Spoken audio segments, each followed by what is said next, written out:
Jika Anda berpikir bahwa minuman beralkohol diciptakan untuk tujuan mabuk, Anda salah kaprah. Alkohol selalu terkait dengan obat dan temperatur tubuh. Contoh, vodka dibuat untuk tujuan menciptakan efek panas dari dalam. Di iklim sedingin Rusia, penghangat tidak selalu cukup untuk mengatasi dingin pada musim salju. Itulah tujuan dibuat vodka. Makanya diminum dalam porsi kecil atau satu seloki. Vodka bahan dasarnya kentang.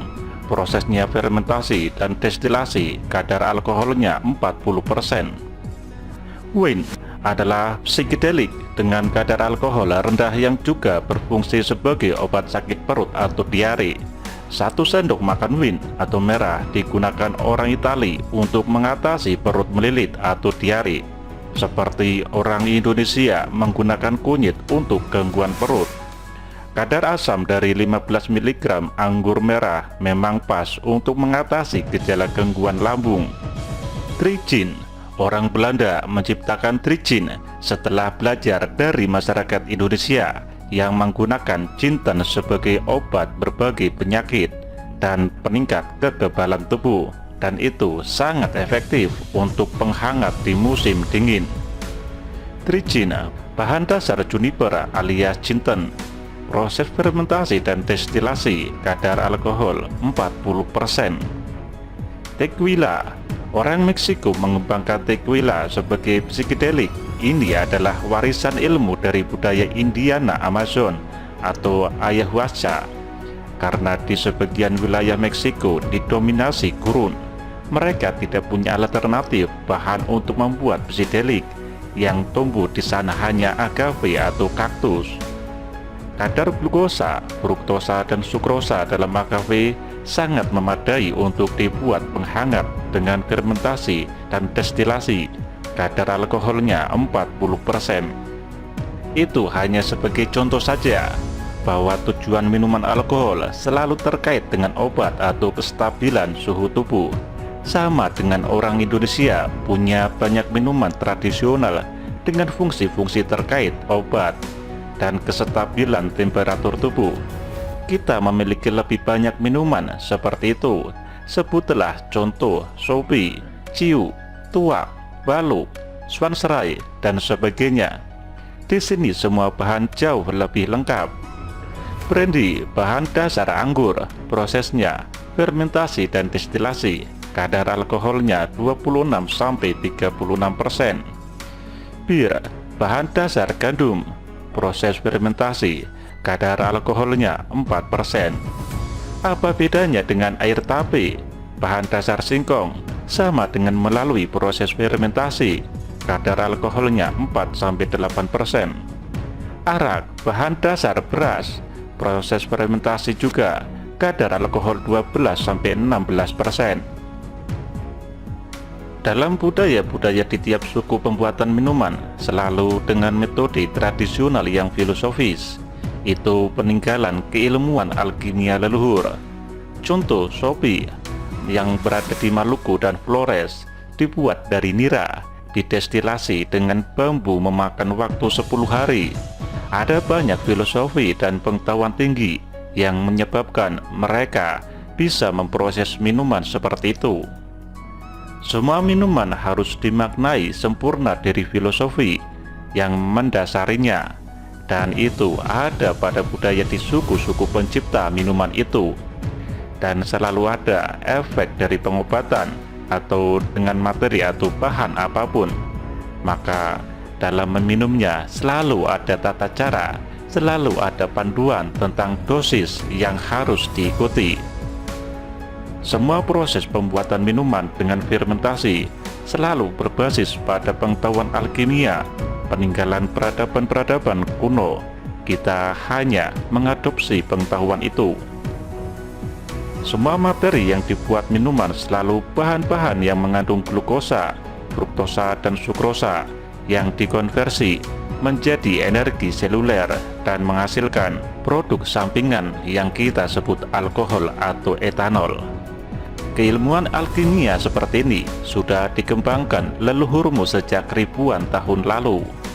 Maka bahan dasarnya selalu umum, seperti singkong, beras, kentang, pisang, gandum, dan berbagai rempah-rempah yang kandungan glukosa, fruktosa, dan sukrosanya melimpah. Dan semua bahan baku itu melimpah di Indonesia.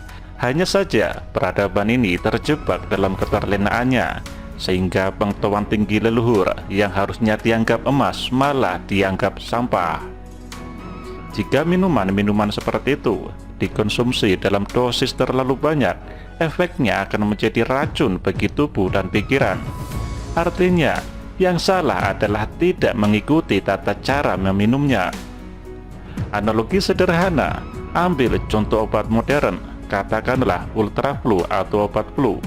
Di keterangan produknya dijelaskan, sekali minum adalah maksimal 2 pil, sehari 3-4 kali untuk meredakan gejala flu. Tapi coba Anda minum 7 pil sekaligus, 3 kali sehari, apa yang terjadi? Itu berubah menjadi racun bagi tubuhmu.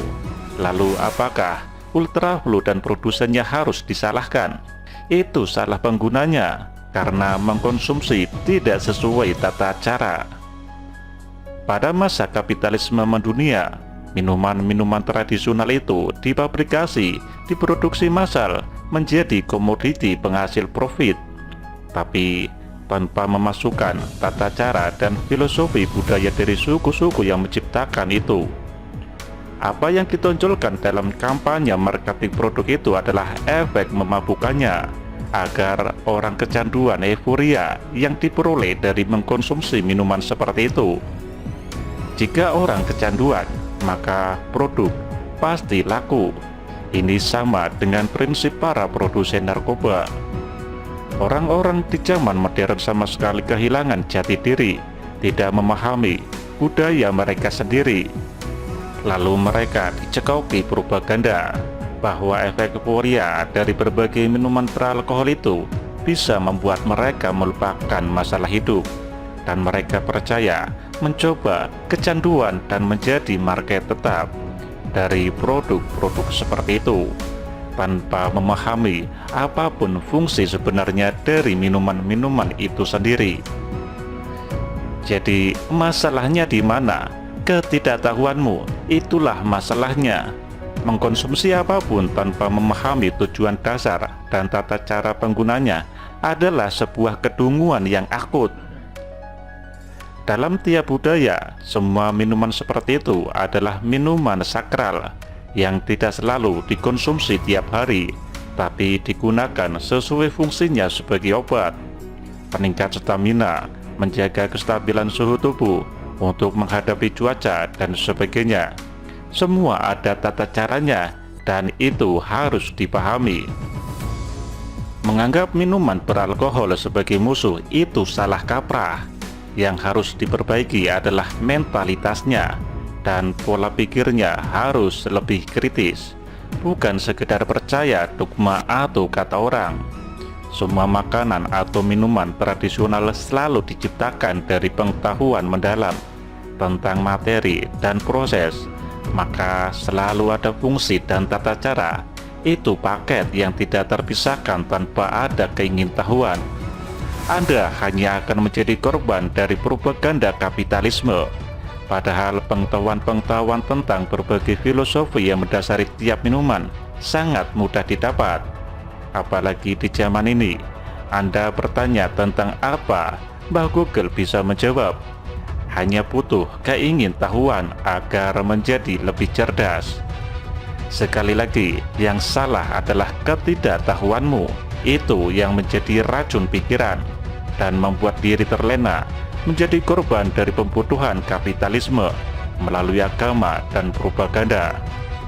Ketidaktahuan menjadi pengetahuan, salah kaprah pun dianggap kebenaran.